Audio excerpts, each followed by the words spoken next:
Good evening, everyone, and it really gives me great pleasure. It's been quite a long time coming, but I can actually say welcome to the Australian premiere of The King's Speech. From a Paramount point of view, we've been operating on our own for a number of years, and really one of the things that we actually wanted to do was to try and acquire a major international and Australian films to add to our studio lineup.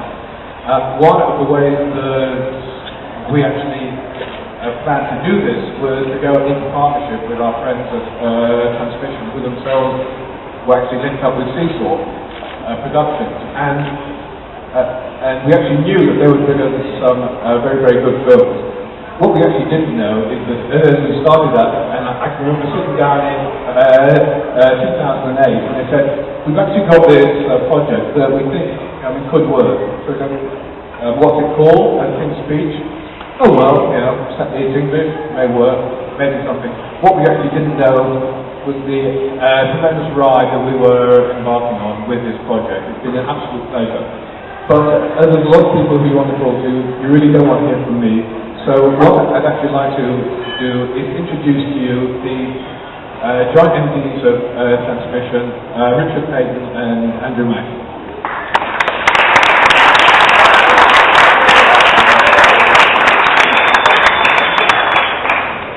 Andrew following very close behind. Thanks, Mike. Don't take that the wrong way. Transmission is nearly 3 years old today. And tonight, with this extraordinary film, we celebrate how far we've come. In 2007, myself and Andrew partnered with two fantastic producers, Emil Sherman and Ian Cannon, to form Transmission and production company Seesaw Films. At the same time, we formed a crucial partnership with Mike at Paramount. It was at this point that Seesaw brought us the stage play of The King's Speech, which even at that stage, we knew it was going to be something very special indeed. Tonight, we feel as though the Transmission of Seesaw Group has come of age, or at the very least, reached puberty. In fact, Emil, who is based in Sydney, couldn't be here tonight. Both he and Ian are in New York shooting in pre-production for the next film, about to shoot.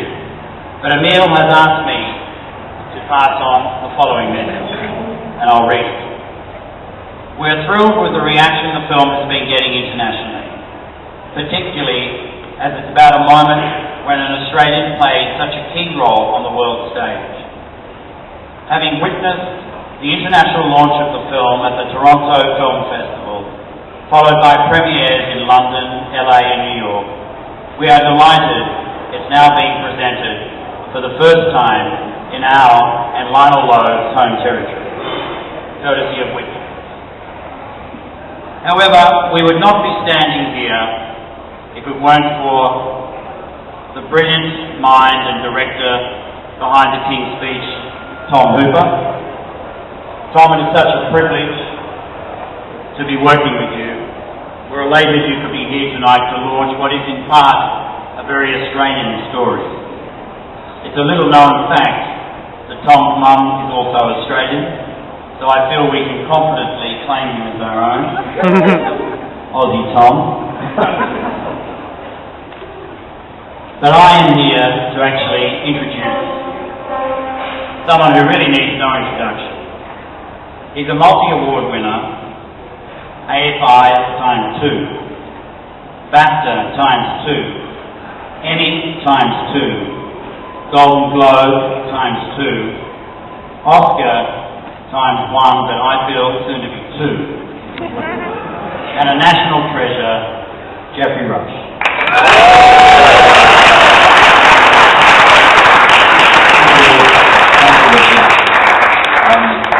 I'll be very brief.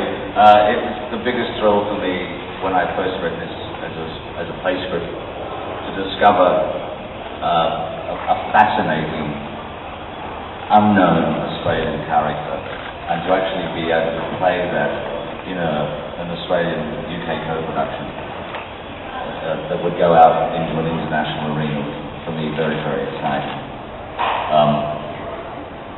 Tom Hooper, as director, he won't want to say all of this about himself. You may be more familiar with his work than you realise. He directed Helen Mirren at some point in the early 2000s in an episode of Prime Suspect. And I think as a result of that job, was asked by Helen to direct her as Elizabeth I for HBO. He then went on and created a massive 9-hour, brilliant historical perspective on John Adams, the second president of the United States. And Longford, which I think was through British television. He also, for the soccer fans who are here tonight, probably not a lot on the Venn diagram overlap of royal movies and soccer movies, but he does have quite a big bit on those two converging circles. Last year directed The Damned United. We've got one song. Tom will no doubt tell you that he's half English, half Australian. I will let him explain that further. I can deduce by looking at his pale, wiry torso and hearing his Oxford vowel movements that I would assume the English half is the top half. And by deduction I would assume the Australian half must be from the waist down. No one has yet verified that for me. We'll find out at the after party.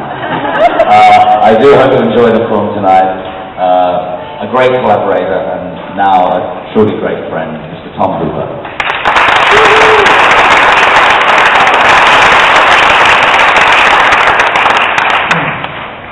Thank you, Geoffrey.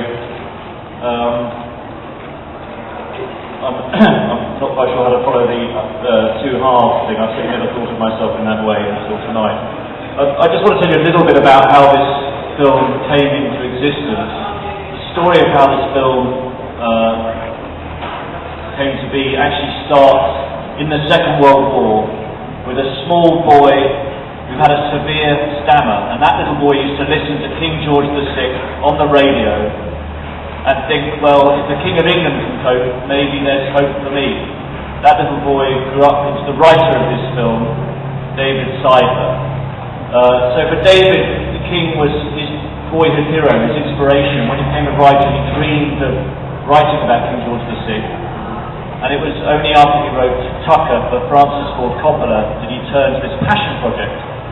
So he began to research it and got these intriguing blips on the radar of one Lionel Logue, Australian speech therapist to the King.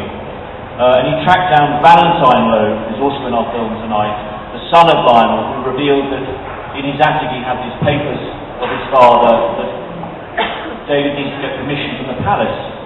So David wrote to the Queen Mother and asked permission, and the Queen Mother wrote back saying, please, not in my lifetime, the memories of these events are still too painful.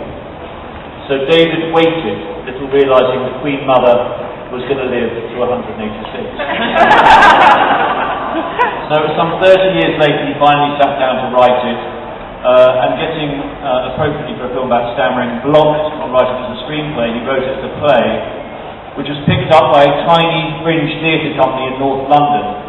And this is how I came to the material. I can honestly say the only reason I came to the film is because I happen to be half Australian, half English, living in London.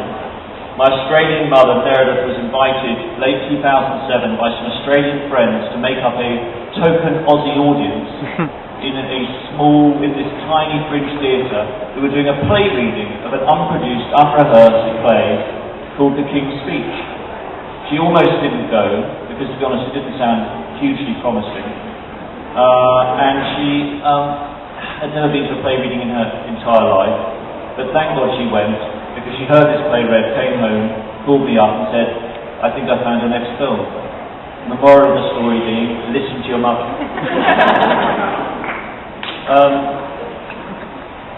I read it, she was right, it was extraordinary. And I'm just going to tell you one other story, which is those very papers that David had got from trying to get permission to do 9 weeks before the shoot.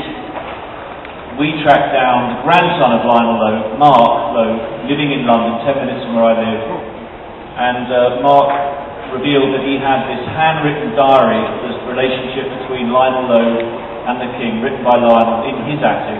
And with 9 weeks to go before the shoot, we got our hands on this treasure trove of information. Now this film is partly based on diaries that no historian has ever read, no royal biographer has ever had access to. We were literally the first to get it in our hands. And some of the best lines of dialogue in the film industry tonight are actually written by King George VI and Lionel Lowe. It's a huge honour for me to be here as a half Australian, half Brit. It's been a dream of mine to have a film here, and it's in many ways a personal movie for me, because one of the themes of my childhood was an Australian mother unpacking some of the effects of my father's upbringing as an Englishman. Because my father lost his father in the war aged 3, and as a result was packed off to boarding school at the age of 5 in the 1940s. It was a pretty tough time. So all I can say is I know a thing or two about an Aussie dealing with an Englishman's childhood from my own childhood. I hope you will enjoy it. Thank you for joining us on this premiere night. Thank you.